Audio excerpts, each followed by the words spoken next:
Legends, I hope you're all fantastic. Today we're checking out the brand new Celestion speaker shaper plugin from Softube, which I'm going to call a virtual recabbing suite in here, because the very basic function is, you can have two virtual speakers in here and you can move virtual mics around. You can change the different speaker types, and then you can add a room simulation, some EQ, and then some really esoteric stuff like playing around with whether the speaker is new or aged, playing around with the speaker material and whether it is brand new, aged, or boosted. And then you can play around with the virtual cabinet size in here. You can have up to 3 virtual mics per speaker, and you can blend between the 2 speakers. Furthermore, you can play around with the speaker diameter in here. So if you've ever wondered what a 24-inch Vintage 30 sounds like, you can find out with this particular plugin. But let's stay super normcore and just stay at 12 inches with this Vintage 30 in here. You can see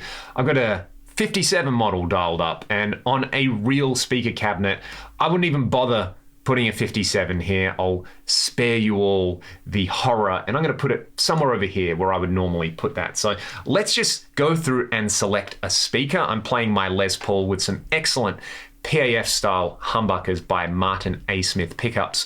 From sunny Perth, Western Australia, I'm using the Cameron CCV 2A model in my Axe FX 3. Let's choose a speaker, then let's play around with some mics, then we can get super nerdy.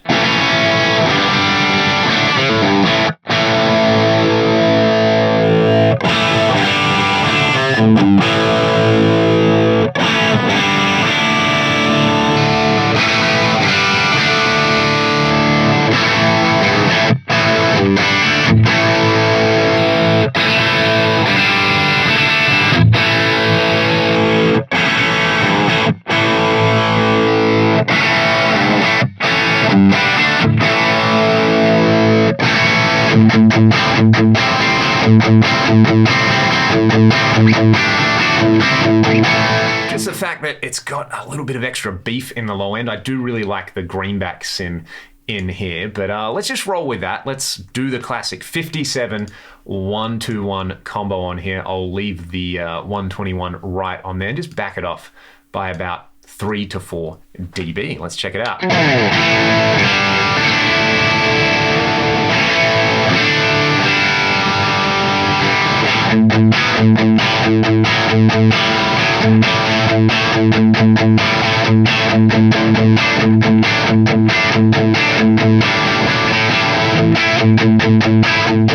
That sounded pretty good, and this whole process kind of reminds me of what it's like to actually mic a cab, but I don't have to actually mic a cab. We could add a third mic if we wanted to, but I could alternatively bring up another speaker and mic that and blend it. So let's go all the way over here and we'll load up something complementary. Let's play around with my other favorite speaker in here, the G12M Greenback, and let's place a 421 on it, say somewhere, again, over here near the dust cap. So let's just have a listen to the Greenback with the 421. Kind of sounds familiar, but let's do this. Let's try an 8-inch version of it.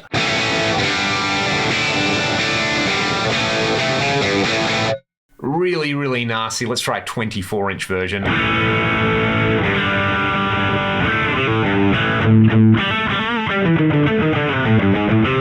You know what? That's kind of interesting, because that is really, really dark. And maybe I'll go back over here to the Greenback and I'll actually kind of bump this 57 over a little bit and make it really bright.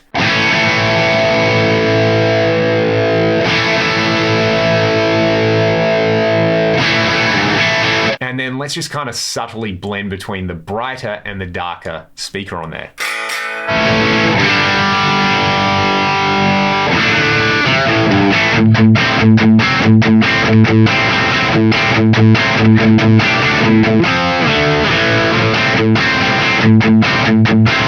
A similar version to blending between a bright mic and a dark mic on the single speaker, but here we can play around with the speakers. Interesting. I kind of like that. There's also a room simulation in here, which I think sounds pretty good. Let's add about 25% of that.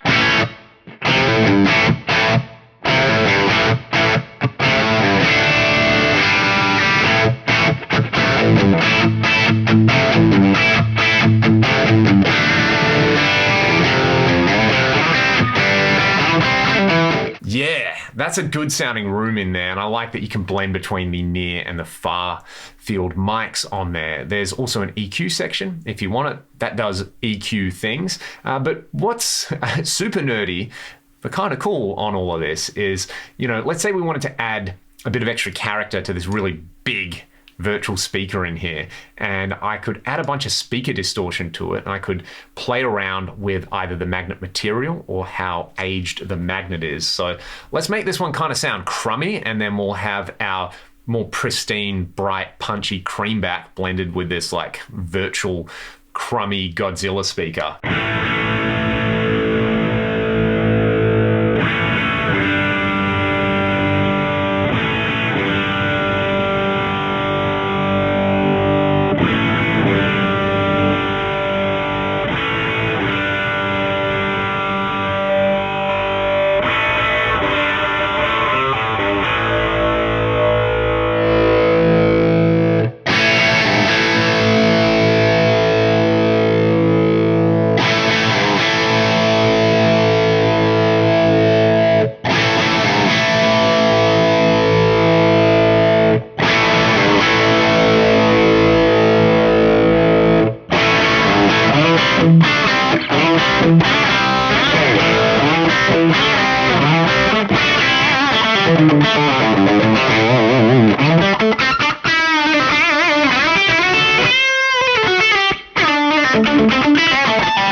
That's pretty interesting. I like how gross you can make this speaker. Of course, we could go the other way and make it sound really, really ratty and just make it an 8-inch speaker. But we'll do it in an 8x8 cabinet. Why not?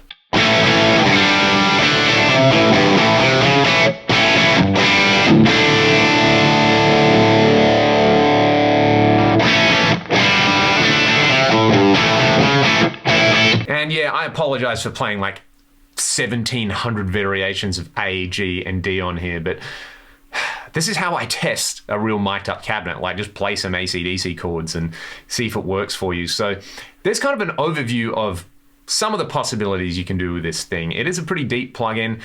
There is a risk of option paralysis with this kind of thing. So rather than just demonstrate the option paralysis, I've recorded a few clips with some of my real amps with a load box, and I film myself playing them, and I'm basically just going to recap them in real time while I play, and I'm going to shut my big gobs. You can all just have some examples of a few of my favorite amps with this speaker shaper plugin doing its thing.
hopefully those examples demonstrate the two things that I think a plugin like this needs to achieve. One, it needs to sound good, and it needs to sound like the source material. And clicking from a vintage 30 to a greenback to a creamback to a lead 80 really captures the character of those particular speakers. And I've got plenty of experience using those speakers in my real Marshall cabinets. The mic selection's good, and all the extra kind of flexibility in there can really let you tailor your own custom speaker tone and recall it at any time. The second thing is the ability to work fast. And I think if you know what you want, if you're somebody who is used to miking up real cabs and you go, you know what, I just want a 57 and a 121 and I want them on a greenback, and then I just kind of want to dial them in and move the positions around a little bit, this plugin lets you do that. It's bug-free. Everything kind of moves really nice and smoothly on the user interface, and it just gets you from kind of raw load box amp tone to something that sounds like a recorded guitar tone very, very quickly. I think in those three examples that I gave you there, you could see that within 45 seconds, 60 seconds, we were ballpark with what we wanted. And if you were using this in the context of a full mix, I think you get that even quicker, because you just kind of go, you know what, this needs to be a lot brighter or a lot darker, and you can make those coarse adjustments before using the stuff like the speaker size or the speaker type or the built-in EQ or room simulation to do those kind of fine adjustments in there. So that's what I think of this particular plugin. I think it's got a lot of character. I think it's easy to use, and most importantly, it does what it says on the tin. The one thing that I wish it did, and hopefully this can be worked into a future update, would be if you get your favorite kind of speaker mic combo dialed in, the ability to just click a button and export that as an impulse response, so that you could take your recorded tone and load it in to your hardware modeler and take it with you anywhere you like. That would be one thing I would love to see added to this plugin in the future. If you're a Softube amp room user, you can also use this plugin within the amp room ecosystem as well, which I think a lot of people are going to enjoy. That's what I think anyway. Let me know your thoughts in the comments section below. Again, thank you to Softube for letting me demo this particular plugin. And if you want to support my channel directly and keep me doing what I like to do, there are links to my music and my Patreon in the video description. I hope you all have a fantastic day. Thanks so much for watching.